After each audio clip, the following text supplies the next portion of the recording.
Hey everybody, Jonathan Doyle with you once again. Welcome aboard wherever you are seeing or hearing this content. Really great to have just a few moments with you as I share with you today a great quote for Catholic teachers, which I think you're really going to like. It's a great quote from Joseph Pieper, who wrote extensively on the importance of leisure as the basis of culture. I guess it's not something we think about. I think many of us tend to think that leisure, that relaxation might be a little bit self-absorbed. I think we've got to this kind of cultural moment where many of us feel that taking time away from all the pressures around us is somehow problematic. And I want to talk about that today very much in the context of Catholic education, because as I have said many, many times, and if you've ever heard me speak live, Catholic educators are professional givers. You give and you give and you give and you give. And that giving, if it's not replenished, leads to eventual cynicism, exhaustion, and burnout. That's why we created the Going Deeper program, because we knew that so many teachers were getting kind of slowly run down over the years as they went through the daily vocation of Catholic education, just giving so often. So it's really important that we begin to think about the role of work in our lives. I think it's so easy in education to kind of get just caught up in the demands, the complexity, all of the regulations, all of the demands, the marking, and it can be quite exhausting. Well, not can be. Most of you listening to this or watching this know exactly what I'm talking about. So what do? Well, let me start just by sharing this great quote today from Joseph Pieper. Let's do that now. He says, "The world of work threatens to become our only world, to the exclusion of all else. The demands of the working world grow ever more total, grasping ever more completely the whole of human existence." So what he's obviously pointing us to there is this kind of this creep, right? This incremental growth of the impact of work upon our lives. I think in these uncertain times in which we're living, we can carry a certain kind of anxiety. You know, am I working hard enough? Should I be doing more? Will I get promoted? It's very easy to fall into that trap. Now, we've got to put that up against the words of Jesus, who says things like, come to me, all you who labor and are heavily burdened, and I will give you rest. So you look at someone like St. Paul, who seems to be quite an extraordinarily energetic character, right? He's somebody who's just, going a million miles an hour all the time. The question is, where's that energy coming from? Now, part of it for him would have been characterological, but we discover, of course, that he's drawing on this deep and profound relationship with Christ, and he's empowered on a daily basis by the Holy Spirit. So it is not the will of God that any Catholic teacher allows work to completely overwhelm them.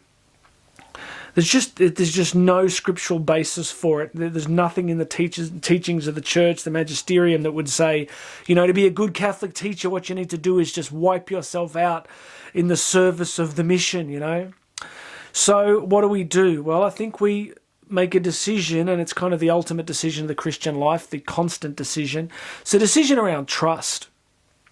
That if we really place ourselves in the hands of God and we really allow Him on a daily basis to guide and direct our lives, then He's going to bring about what He wants to bring about. Doesn't mean we don't work hard. The question is the reason we're working hard. And I think you'll agree that the times in our lives when we're working for a deep sense of purpose are just much more sustainable than the times when we're just striving. And I've wrestled with this much of my life. I've often found myself exhausted and pushing and doing things out of very much an internal confusion, internal drive, just pushing myself on. As I've got a bit older, I've sort of slowly learned that it's not sustainable. So this message today is about the role of work and demands in the life of every Catholic teacher. And I want to encourage every principal watching, every pastor, every bishop, every Catholic education, diocesan, administrative person who's in a leadership role. Let's trust God for the mission, right? Let's build a culture of holiness where we basically trust that if God's given us the mission, it's His job to sustain us. So I always quote Bishop Peter from Boise, Idaho, when I got to speak there a couple of years ago. It always stayed with me. He said to his teachers before I went on, he said, you guys have got to stop trying to make Jesus unemployed. I always liked that. I always loved that line. It stays with me. You hear a great line, it just stays with you. You've got to stop trying to make Jesus unemployed. So let's trust him for the work.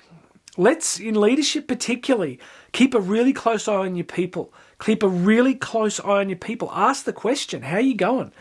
What do you know? I just remember the exhaustion when I was a new teacher. Just this expectation after expectation. You're doing a full teaching load, and you got supervision, and you got this and that. I remember one afternoon I had, a full day of teaching. I had extra supervisions, and then I had bus duty, and I was starting to break under it. So good Catholic leadership means we're shepherds, right? We're shepherds. We're looking after that flock. Who's your flock? Well, it's the teachers that are looking after another flock. So let's take much better care of each other, and let's not let the work overwhelm us, okay?